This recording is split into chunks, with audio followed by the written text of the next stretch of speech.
What is going on, guys? It is Wednesday afternoon. I'm getting ready to get some stuff for barbecuing this weekend. I won't be going anywhere. I won't be traveling anywhere. I won't be camping, unfortunately. But I got some updates for the Ranger. And if you haven't already checked out David Patterson's review, kind of interview with me and Julie, go check that out. I'll link it in the description and above here. And did want to talk about a few things, though, that are coming down the pipeline for the Ranger as far as updates go. And one of those big updates is the Prinsu roof rack. And I ordered a Prinsu roof rack for the Ranger, and it is being processed right now. And if you're not familiar with Prinsu,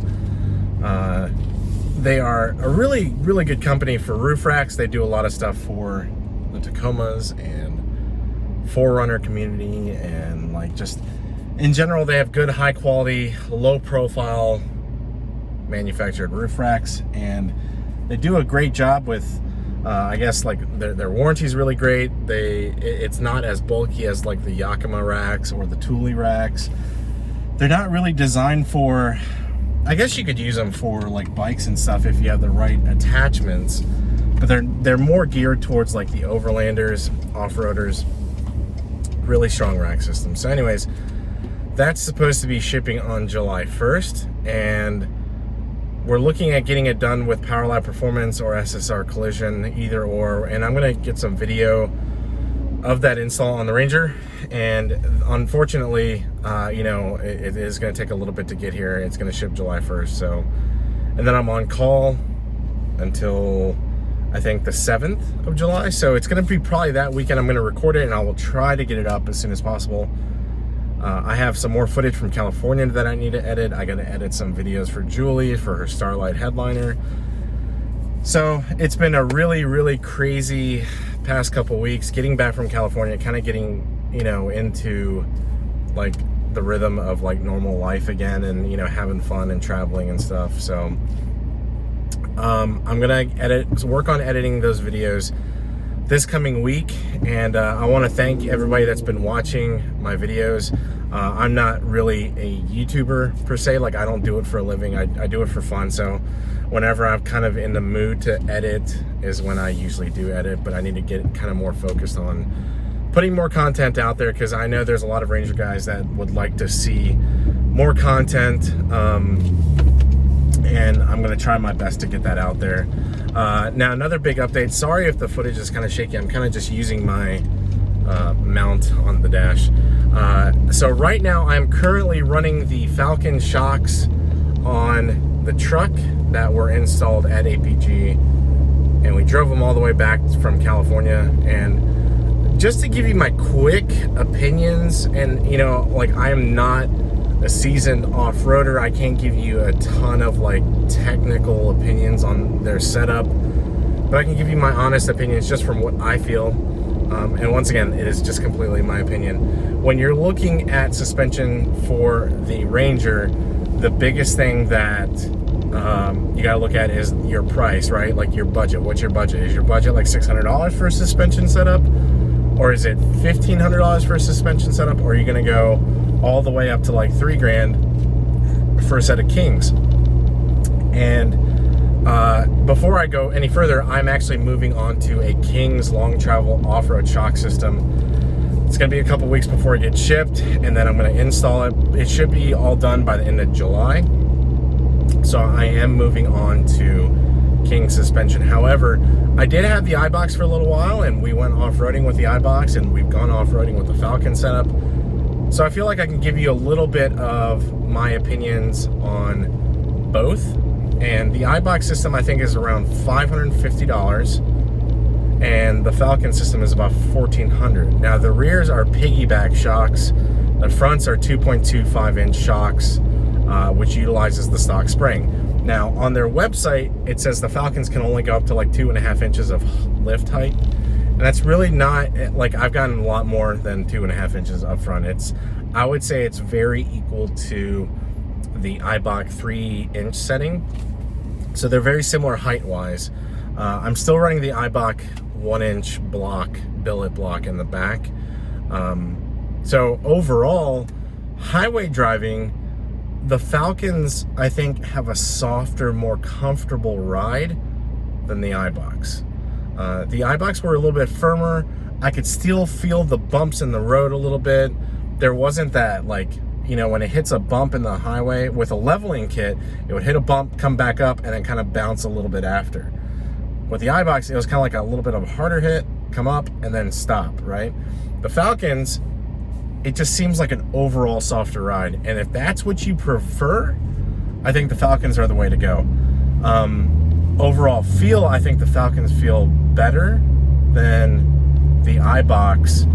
And as far as off-road performance, I mean, they're very similar. When you're looking at like pre-running or any type of where you're heating up that shock fluid for a long period of time, I think the Falcons, with having a bit of a bigger shock tube and the piggyback in the rear, I think you're going to get a little bit more longevity out of that setup. The Eibachs are very, look-wise, they're very similar to like a Bilstein shock. So I don't know if they probably maybe manufacture them for Bilstein. I don't know. But they're very similar looking. I've had a lot of people comment that they look almost identical to the Bilstein, I think, 5100s. So I had an issue with my Eibach setup. The shocks, the bushing at the bottom of the Eibachs weren't clocked correctly, and Eibach ended up having to send me new shock tubes in the front, which I of course didn't use. I sold my Eibach system, and I am providing those new shocks to the new owner.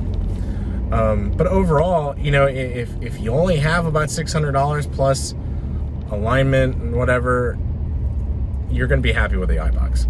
If you have a little bit more budget and you want to get a little better shock setup, I think the Falcons are an excellent choice. I'm sure the Icons are as well. I haven't purchased the set of Icons. I didn't want to go that route. I'm just going straight to Kings.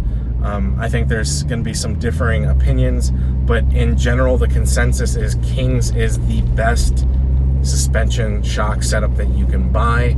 I know if you're a Fox fan, there's nothing wrong with Foxes, I'm sure, but just generally from what I've been reading on forums and just different people that are in the industry, Kings is the top of the line best stuff that you can buy.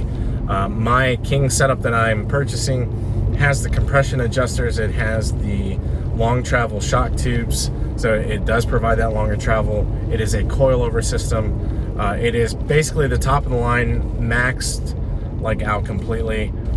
So I'm super excited to see how those feel off-roading. Is it overkill for my setup? 100%. I think if I wanted to keep the Falcons for a long period of time, I don't think I would ever have any issues with them. I think the Kings is probably overkill, but like when it came to the Ranger stuff and building this truck for long-term, long-haul, like road trip worthy, camp worthy, if I ever find myself in a desert worthy, like anything I can really throw at it outside of until I get armor and do like maybe more rock crawling stuff, I want the truck to have top of the line stuff and, you know, and be done with it, right? Like have the warranty and just have that. I didn't want to go cheap on the Ranger stuff just because there's a little bit more of risk when it comes to, unlike the Mustang where I could have maybe cheaped out on a few things and, you know, if something happens, I'm nearby the house and I don't have any issues, I can just take it to a shop local. If we're on the road and if we're, you know, traveling thousands of miles, I want to be able to rely on the stuff that I have installed on the truck.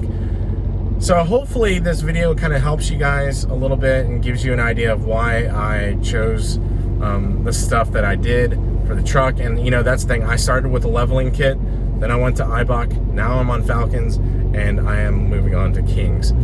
If you have any questions, I do have some ideas for videos in the future that I'm going to talk about in regards to why you should choose APG over like an RTR setup in regards to your Ranger.